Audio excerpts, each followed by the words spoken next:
Boa noite a todos. Peço que a igreja abra suas Bíblias, vocês abram suas Bíblias no livro de Atos. Atos capítulo 1.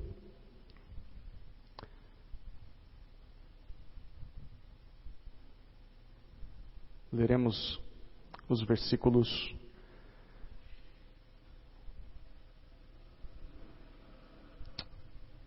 1 a 8. Atos 1, de 1 a 8. Assim diz o Senhor. Fiz o primeiro relato, ó Teófilo, acerca de tudo que Jesus começou a fazer e a ensinar, até o dia em que foi elevado ao céu, após ter dado orientações pelo Espírito Santo aos apóstolos que escolhera. Depois de ter sofrido, apresentou-se vivo também a eles, com muitas provas incontestáveis, aparecendo-lhes por 40 dias e falando das coisas referentes ao reino de Deus. Enquanto participava de uma refeição com eles, ordenou-lhes que não se ausentassem de Jerusalém, mas que esperassem a promessa do Pai, a qual, disse ele, de mim ouvistes. Porque, na verdade, João batizou com água, mas vós sereis batizados com o Espírito Santo dentro de poucos dias. E os que se haviam reunido perguntaram-lhe: Senhor, é este o tempo em que restaurarás o reino para Israel? Ele lhes respondeu: Não vos compete saber os tempos ou as épocas que o Pai reservou por sua autoridade, mas recebereis poder quando o Espírito Santo descer sobre vós. E sereis minhas testemunhas, tanto em Jerusalém como em toda a Judeia e Samaria e até os confins da terra. Vamos orar mais uma vez, queridos. Senhor, seus testemunhos são maravilhosos. A exposição da sua palavra concede luz e dá entendimento aos simples. Por isso nós abrimos a boca e suspiramos, ansiosos por ouvir seus mandamentos. Nós lamentamos, Senhor, por aqueles que não amam a sua lei. E diferente deles, nós queremos obedecer e guardar os seus preceitos. Então volte-se para nós, com compaixão, Senhor, e faz com que o seu rosto resplandeça sobre nós. Nós te amamos e queremos ser ensinados por ti nessa hora. Em nome de Jesus oramos. Amém. O povo de Deus ama a Deus, ama o próximo, serve ao mundo. Como? Semana passada vimos que o povo de Deus faz isso obedecendo às Escrituras e não às tradições humanas. E hoje nós descobriremos que o povo de Deus faz essas coisas sendo conduzido pelo Espírito Santo. Geralmente nós, tradicionais, batistas, nós falamos pouco, ou falamos quase nada sobre o Espírito Santo. Talvez por medo de sermos confundidos com os nossos irmãos pentecostais. É claro que nós temos de reconhecer que há erros e abusos aqui e ali, não só no meio pentecostal, mas isso não anula aquilo que Deus fala na Escritura sobre o Espírito Santo. Nós não podemos ignorar o Espírito só porque algumas pessoas fazem confusão sobre ele. E da mesma maneira com que é equivocado fazer confusão sobre quem é o Espírito Santo, é errado também não falar sobre o tema, uma vez que a Escritura fala sobre o Espírito. Então, nessa noite, nós vamos estudar a respeito do Espírito Santo. Quem é o Espírito? O que o Espírito faz? Qual é o nosso papel em meio a todas essas informações? De acordo com o livro de Atos, o Espírito Santo é o Espírito de Deus. É o sopro do próprio Deus. E o Espírito opera, atua em nós, o seu povo. Pelo menos duas coisas. O Espírito de Deus capacita o povo de Deus e o Espírito de Deus dirige o povo de Deus. Então, a frase dessa noite é: o povo de Deus é capacitado e dirigido pelo Espírito Santo. Primeira parte, então, o povo de Deus é capacitado pelo Espírito Santo. Esse texto que lemos diz para nós que quem está escrevendo provavelmente é Lucas. Ele foi um discípulo de Jesus, era um médico, companheiro também de Paulo em algumas das suas viagens missionárias. E essa escrita foi provavelmente financiada por um homem chamado Teófilo, talvez um oficial romano interessado na história de Jesus. E conforme nós lemos, essa é a segunda parte daquilo que Lucas escreveu. Ele diz que esse é o segundo relato dele. Na primeira parte, que é o Evangelho segundo Lucas, ele diz que escreveu aquilo que Jesus começou a fazer e a ensinar. E nesse livro, como nós lemos nos versículos 1 e 2, ele vai descrever tudo aquilo que o Senhor continuou fazendo e ensinando, mesmo depois de ter morrido, ressuscitado e voltado aos céus. O que Jesus continuou fazendo? Como assim? É o que ele vai dizer no livro de Atos.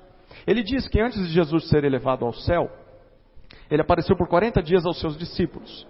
E falou várias coisas com os discípulos. Uma das coisas que Jesus falou com os discípulos foi a respeito do Espírito Santo. Eles seriam batizados com o Espírito Santo. Para os judeus, quando o povo de Deus recebesse o Espírito de Deus, era um indício para eles do fim dos tempos. Então por isso que os discípulos perguntam para Jesus: Senhor, é nesse o tempo, quando o Espírito vier, que o seu reino, o reino do céu, vai ser implementado definitivamente aqui na terra? É isso o que os discípulos estão interessados. E Jesus, é interessante a resposta de Jesus, Jesus não nega isso. Jesus não diz, não é isso que vai acontecer. Não, ele só diz o seguinte: só o Pai sabe exatamente o dia e a hora desse cumprimento, mas vai acontecer. Porém, ele diz no versículo 8, até que o reino do céu venha à terra de forma definitiva, vocês têm uma missão. Vocês vão ser testemunhas. Minhas testemunhas. Testemunhas são provas vivas. No caso, testemunhas de Jesus, provas vivas de que Jesus deu início ao reino de Deus. Eles vão testemunhar disso ao mundo todo, começando pelos judeus ali em Jerusalém, indo até os não-judeus, os confins da terra. E o que vai capacitar esses discípulos a serem testemunhas? Jesus diz: quando vocês receberem poder, quando vocês receberem força, capacidade, habilidade, vindos do céu, vindos lá de Deus, do reino de Deus, quando vocês forem batizados pelo Espírito Santo. E isso realmente aconteceu alguns dias depois. Acompanhe comigo o capítulo 2, versículos 1 a 4.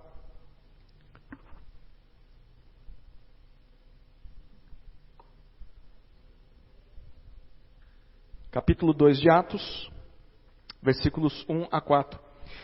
Ao chegar o dia de Pentecostes, todos estavam reunidos no mesmo lugar.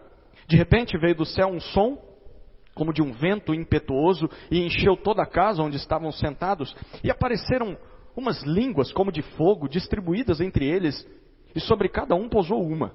Todos ficaram cheios do Espírito Santo e começaram a falar em outras línguas, conforme o Espírito lhes concedia que falassem. Não se perca aqui pela discussão sobre o que eram essas tais línguas que eles começaram a falar. Foque no detalhe mais importante, que é o que o autor de Atos quer que nós percebamos. Todos aqueles discípulos a quem Jesus falou no início do livro, todos eles ficaram cheios do Espírito Santo. E o Espírito começou a agir através desses discípulos. Isso significa então que a promessa de Jesus foi cumprida. Eles já têm o poder do qual precisam para ser testemunhas de Jesus ao mundo todo, certo?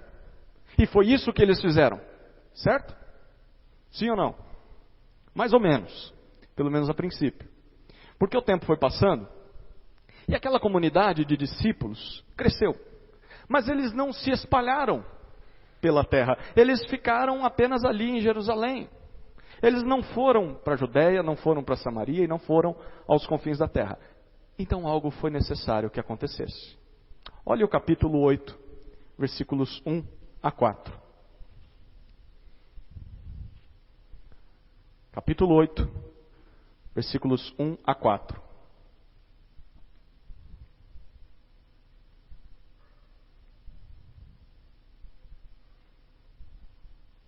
Diz assim: E Saulo aprovou a sua morte. No mesmo dia, levantou-se grande perseguição contra a igreja que estava em Jerusalém. Todos, exceto os apóstolos, foram dispersos pelas regiões da Judéia e Samaria. E alguns homens piedosos sepultaram Estevão e lamentaram muito por ele. Saulo, porém, assolava a igreja.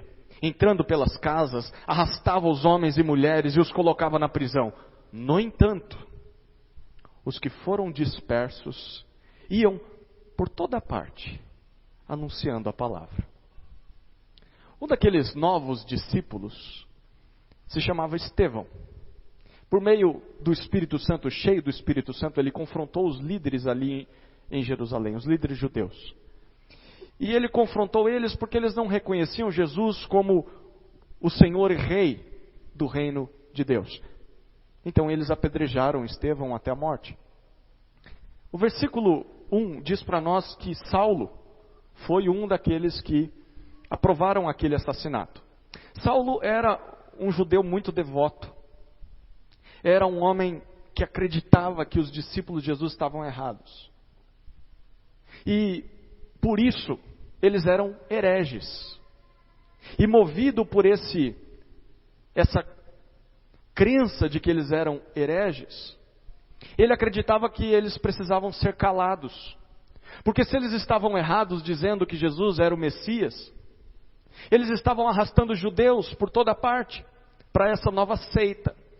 E, segundo Saulo, eles estão errados e eles não podem desviar mais judeus para esse caminho herético. Então, por isso, se dá início a uma grande perseguição à igreja, encabeçada por esse homem piedoso, temente a Deus, o Deus de Israel, que acha que a fé em Jesus como Messias é heresia. E Saulo começa a perseguir as testemunhas de Jesus, e isso faz com que todos ali em Jerusalém, com exceção dos apóstolos, se espalhem pela Judéia e Samaria. E o que acontece, em especial no versículo 4? Quando essas pessoas são espalhadas pelas regiões ao redor. Aquela seita herética, de acordo com Saulo, foi dissolvida. Eles se calaram quando começaram a sofrer por causa de Jesus. O que aconteceu? O que o texto diz para nós?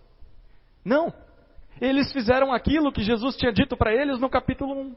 Eles testemunharam de Jesus aquelas pessoas que moravam nas cidades vizinhas.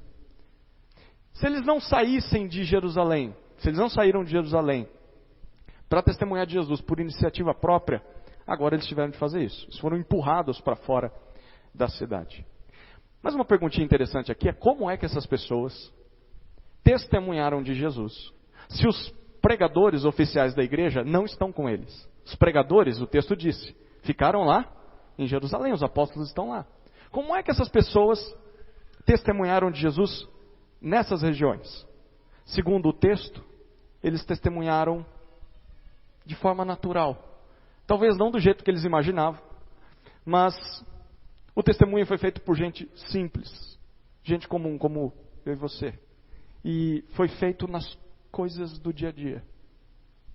O testemunho aconteceu nas conversas, aconteceu no estudo, aconteceu no trabalho, nas compras, no lazer, por onde quer que aqueles discípulos passassem, eles anunciavam com a sua vida a palavra. Que palavra era essa que eles anunciavam? Essa palavra simples que Jesus deixou claro para eles. Jesus é rei. Jesus já inaugurou o seu reino.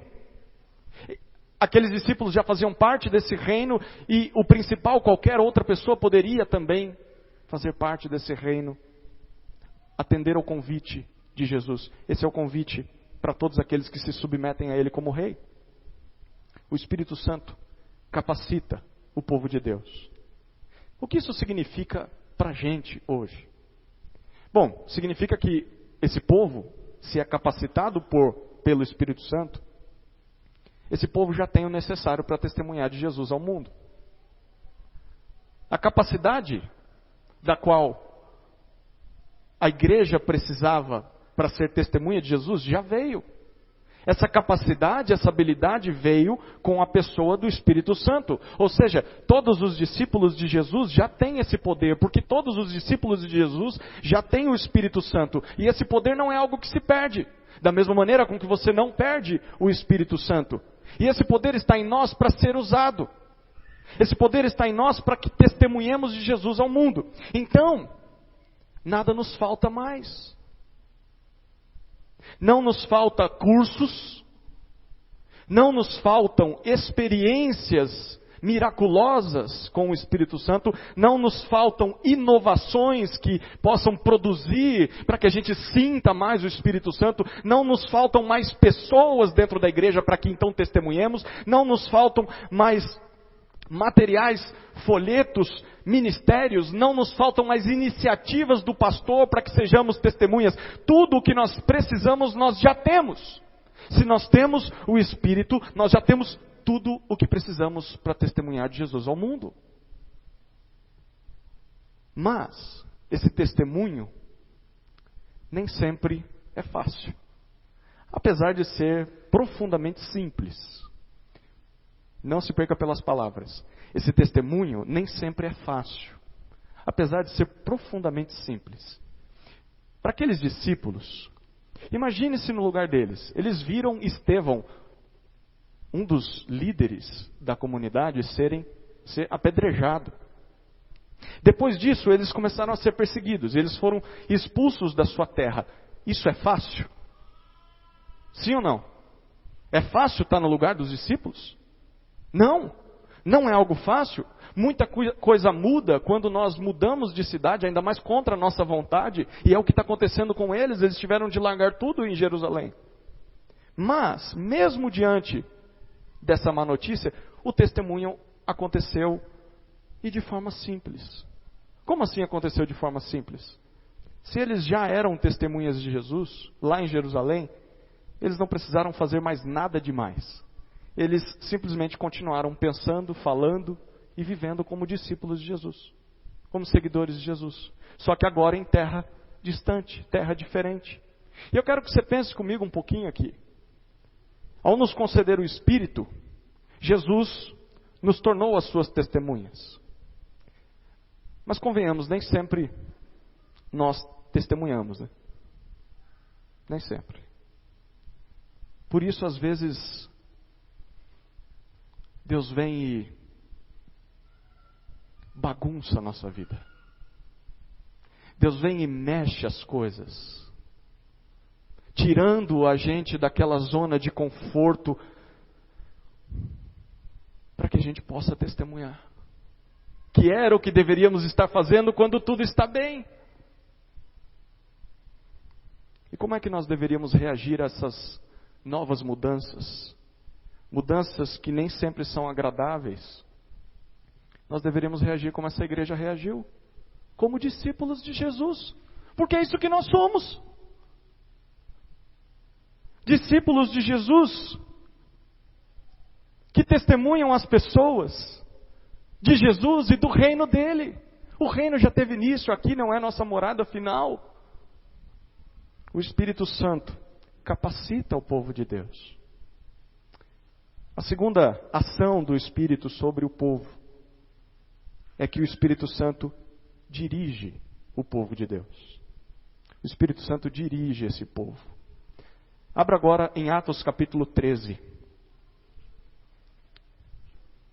versículos 1 a 4.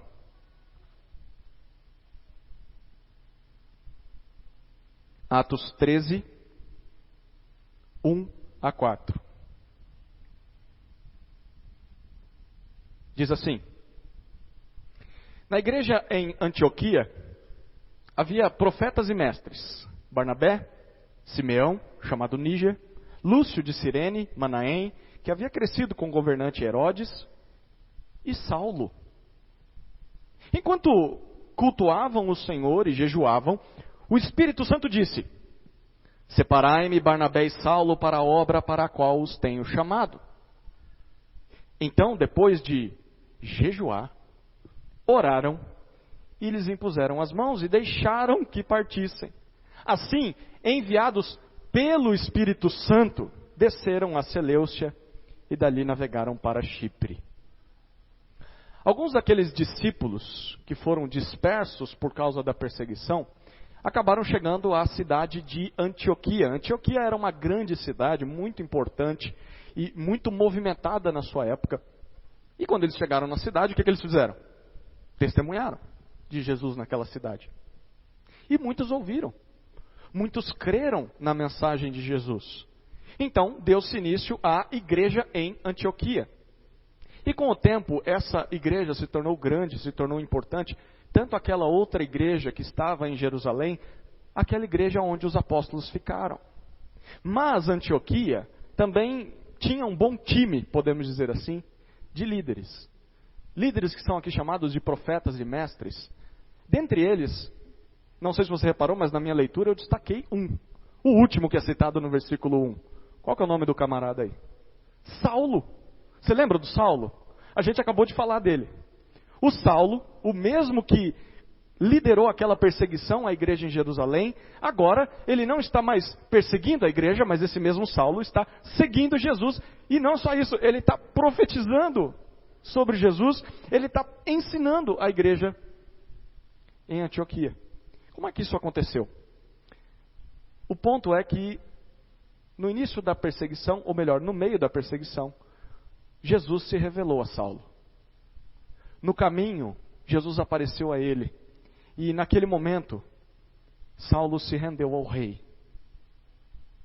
Saulo reconheceu que quem estava errado não era aquele povo que seguia Jesus, não eram eles os hereges eram os próprios judeus, como ele, que não reconheciam Jesus como o Messias. Então, a partir daquele momento, Saulo se rende ao rei e passa a anunciar o reino de Jesus às pessoas. E aquela igreja, se você reparar no versículo 2, é só bênção, é só vitória. Olha o versículo 2. Eles aprendem da palavra pela boca dos profetas e mestres. Eles cultuam ao Senhor. Até aqui tudo bem, né? Aprender da palavra, cultuar ao Senhor. Mas perceba uma terceira coisa que eles fazem. O que eles fazem? Eles jejuam. Quem foi que mandou eles jejuarem? Eles jejuam naturalmente. Quando tudo está bem. Não tinha nenhum problema na vida da igreja. E eles estão jejuando. E então mais um personagem volta à cena. É o Espírito Santo. Você lembra do Espírito Santo? Onde está o Espírito Santo até aqui? Onde ele está? Está nos discípulos. E o Espírito Santo, de alguma maneira, fala à igreja. O texto diz que o Espírito Santo fala à igreja. E a igreja ouve. A igreja entende o que ele tem a dizer. Como foi essa fala? Talvez por revelação. Não pode falar isso aqui, é igreja tradicional. Bom, o texto está dizendo que o Espírito falou. Talvez por profecia o Espírito falou. Talvez o Espírito tenha falado por um forte sentimento interno em todos os crentes. De maneira que eles começaram a pensar a mesma coisa, talvez. Talvez por alguma outra manifestação que não nos é informada, enfim, a gente não sabe como o Espírito Santo falou, mas ele falou e eles entenderam o que ele falou. E o que ele falou? Ele falou: eu tenho uma obra missionária especial para ser realizada por dois homens aí, para ser realizada por Barnabé e Saulo, e a gente que já leu o livro de Atos sabe que Barnabé e Saulo são os personagens mais famosos, um dos mais famosos desse livro. Então um dos líderes mais famosos, dois dos mais famosos, naquela igreja de Antioquia são separados para a obra missionária. E como é que a igreja reage a isso? Não, Espírito, pega o outro aqui que vai levar o melhor. Não, o que a igreja faz? A igreja, o que diz o versículo 3? O que a igreja faz? Ela jejua e ora mais ainda. Mais ainda, ela já jejuava e já orava, agora ela jejua mais, ela ora mais, e então ela simplesmente atende à ordem do Espírito. E o texto é muito enfático, porque o texto diz, eles deixam que Saulo e Barnabé partam. E note bem no versículo 4, quem é que envia esses dois para a viagem missionária? Não é a igreja. O texto diz que é o Espírito. O Espírito Santo. A igreja só obedeceu à vontade do Espírito. Aí nós chegamos no capítulo 15 de Atos. Um pouco mais à frente. A partir do versículo 36.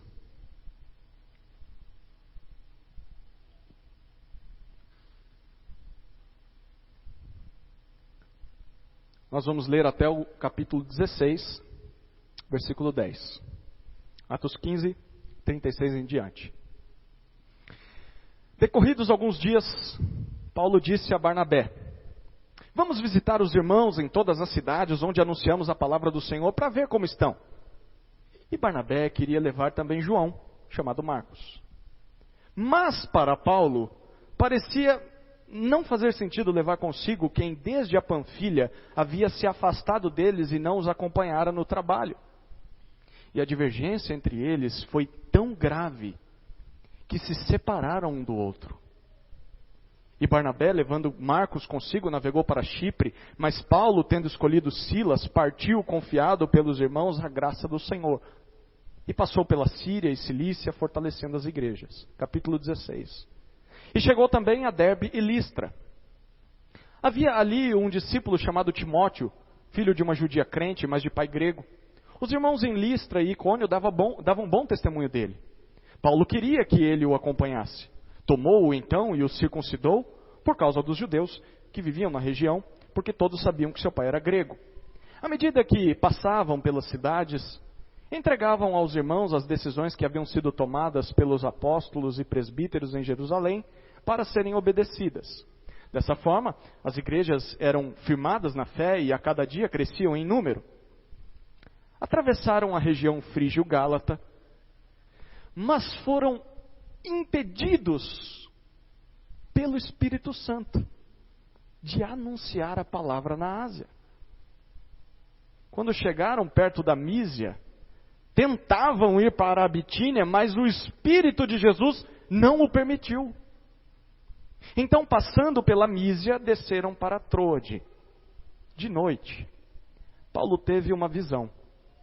Nela, em pé, um homem da Macedônia suplicava-lhe, vem para a Macedônia e ajuda-nos.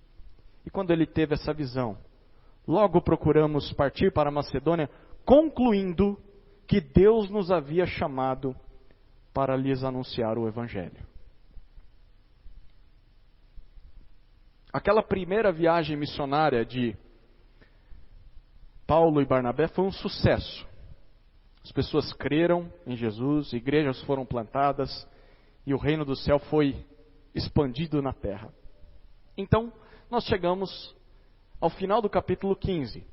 Algum tempo depois, Saulo, que também se chamava Paulo, era o seu nome romano, ele tem a ideia de visitar aquelas igrejas que foram plantadas na primeira viagem e chama Barnabé. Barnabé, vamos visitar aquelas igrejas? Barnabé fica muito animado, mas Barnabé diz, eu quero levar comigo João Marcos. João Marcos era sobrinho de Barnabé. Paulo discorda totalmente. Por que Paulo discorda? O texto diz para nós que aquele jovem acompanhou Paulo e Barnabé na primeira viagem, mas no meio da viagem ele os abandonou. O texto não diz o motivo, mas deve ter sido um motivo bem grave. E por isso Paulo acredita que esse jovem não é confiável. Eu não quero ele com a gente novamente nessa viagem. Mas Barnabé vê a situação por outro ângulo. Barnabé vê aquilo como uma oportunidade para investir na vida daquele jovem discípulo. E o caldo entorna aqui, engrossa até que tomba. A discussão começa a ficar mais acalorada. Não sei se você consegue vislumbrar Paulo discutindo com Barnabé, ainda mais Barnabé, né? Barnabé era um homem parece um homem tão pacífico, amoroso, mas o texto dá a ideia de que eles brigaram feio. Brigaram feio ao ponto de não conseguirem mais ficar juntos. Interessante, né? Crentes fiéis, zelosos, também têm divergências em questões de opinião. Mas mesmo tendo o Espírito Santo. Bom, qual foi o resultado dessa briga aqui? Agora nós temos 2 viagens missionárias. Era uma só, agora tem 2. Em discordância, mas as 2 a favor da obra de Jesus. Para um lado vai Barnabé e Marcos. Eles vão para o lado de baixo, eles vão para a região da África.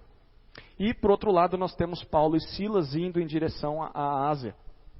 Para o outro lado, o extremo. Aparentemente essa viagem de Paulo é bem sucedida. Nós vemos isso no começo do capítulo 16. Eles recebem mais um integrante, Timóteo. As igrejas são visitadas, fortalecidas. Mas algo inusitado acontece. Você percebe a partir do versículo 6, que à medida que eles tentam entrar na Ásia, o Espírito Santo, de novo ele aqui, ele impede Paulo, Silas e Timóteo de pregar na Ásia. A palavra que é usada aqui traz a ideia de segurar. É como se o Espírito estivesse travando o caminho, não está deixando eles irem. Como isso acontece também não sabemos. Mas que é curioso é. Bom, talvez tenha sido oposição de alguém, talvez tenha sido novamente uma profecia, talvez aquele sentimento interno, a gente não sabe. Mas eles tentam chegar na Ásia por outro caminho. Então Paulo segue por uma outra estrada. E de novo o texto diz que o Espírito Santo, agora identificado como Espírito de Jesus, não permite, não concede, não deixa que eles entrem por outra região. A pergunta é: o que o Espírito quer? O Espírito não quer que as pessoas ouçam o Evangelho naquela cidade. Ele não quer que Paulo, Silas e Timóteo preguem o Evangelho naquela cidade. Que coisa esquisita, como assim? Eles estão confusos também. Então eles vão até uma cidadezinha ali, imagino frustrados, tentando descobrir o que o Espírito quer. E aí eles descobrem a resposta, o que o Espírito quer. Em sonho ou numa visão, Paulo vê um homem macedônio pedindo socorro. Passa na Macedônia, nos ajude aqui. Então, provavelmente o que Paulo conclui é: pronto, é isso. É isso que Deus quer de nós. Deus quer que nós preguemos não na Ásia, mas na Macedônia. E aqui é em direção à Europa. Não vamos mais para a Ásia. O Espírito Santo tinha outros planos para aquela viagem de Paulo. E o Espírito demonstrou isso para aqueles homens. Alguém vai poder pregar lá na Ásia num outro momento. Mas agora o Espírito não quer que vocês estejam lá. Ele quer vocês na Europa. Então vocês vão nessa direção. O Espírito Santo dirige o povo de Deus. O Espírito Santo dirige o povo de Deus. O que isso significa? Significa que o Espírito Santo tem vontade própria. O Espírito Santo tem vontade própria. Ele tem os seus próprios planos, ele tem os seus próprios propósitos, ele tem as suas próprias intenções. E ele age como ele quer. Não há como controlar o Espírito Santo.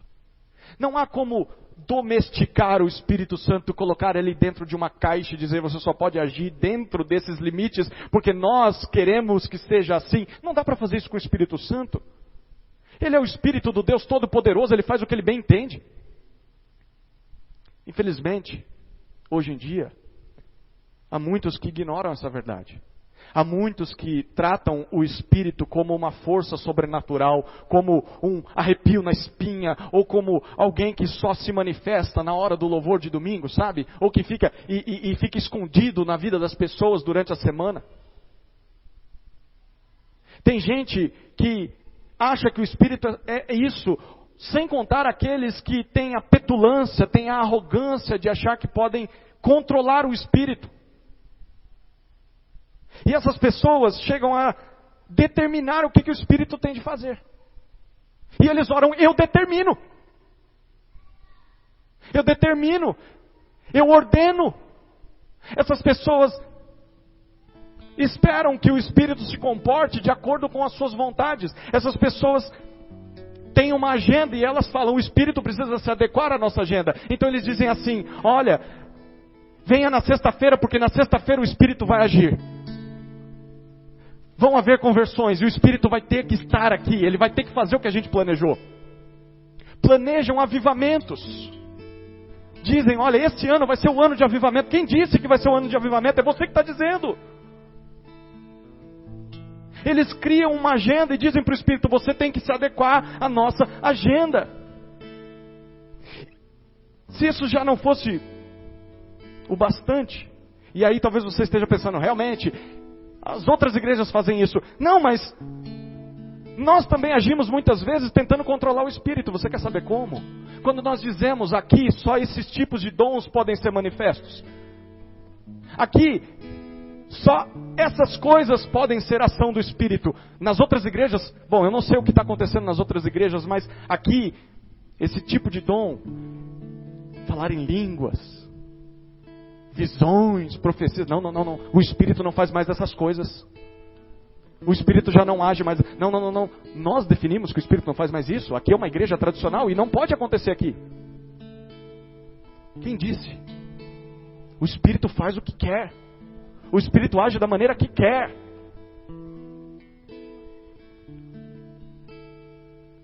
Isso pode funcionar com outros espíritos, mas não com o Espírito de Deus. O Espírito de Deus nós não controlamos. O Espírito Santo tem vontade própria. É Ele quem dirige a igreja, não é a igreja que dirige o Espírito. Então uma igreja prudente, ela aprende a obedecer à vontade do Espírito. Se Ele é o Espírito de Deus, então uma igreja piedosa deseja de todo o coração fazer o que o Espírito deseja. E como nós vimos isso em Antioquia ser cumprido? Aqueles irmãos ouviam a pregação, ouviam os profetas que anunciavam a palavra de Deus, eles cultuavam ao Senhor regularmente, não era algo opcional, não era algo apenas uma vez na semana, eles estavam juntos e eles também jejuavam. Uma igreja que deseja ser dirigida pelo Espírito Santo precisa jejuar. Precisa jejuar. Depender dele.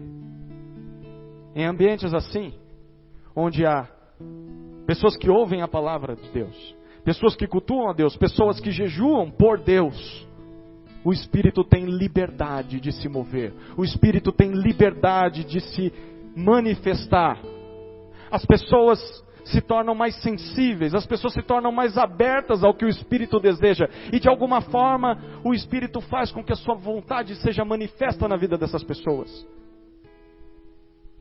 E se a igreja ouve a palavra de Deus, se a igreja cultua, se a igreja jejua, quando ouve ou quando sente o mover do Espírito, essa igreja encontra mais facilidade em obedecer ao Espírito, sem questionar. O Espírito Santo dirige o povo de Deus. Bom, em resumo, o povo de Deus é capacitado e é dirigido pelo Espírito Santo. Como é que nós deveríamos reagir a essa verdade? Eu quero finalizar lendo 2 versículos do capítulo 2 de Atos. Capítulo 2, versículos 38 e 39.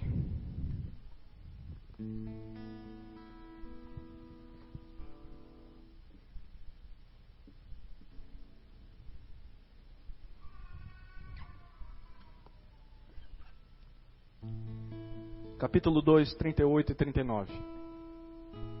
Pedro então lhes respondeu: arrependei-vos, e cada um de vós seja batizado em nome de Jesus Cristo para o perdão de vossos pecados, e recebereis o dom do Espírito Santo, porque a promessa é para vós, para vossos filhos e para todos os que estão longe, a quantos o Senhor nosso Deus chamar.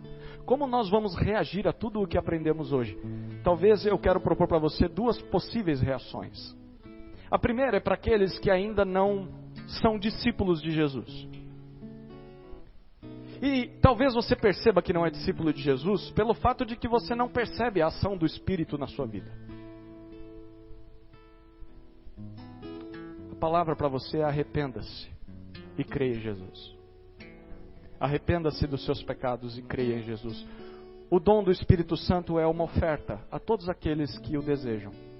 É isso que Pedro está dizendo para aquela multidão. Se você tem se sentido empurrado, se você tem se sentido impelido a buscar mais de Jesus, a conhecer mais de Jesus, a saber mais de Jesus, saiba que é Deus te chamando, é Deus te puxando a dizer e dizendo: creia em mim, siga o meu filho. E se você fizer isso, você também vai ser batizado com o Espírito Santo e você vai fazer parte do meu povo. Arrependa-se e creia.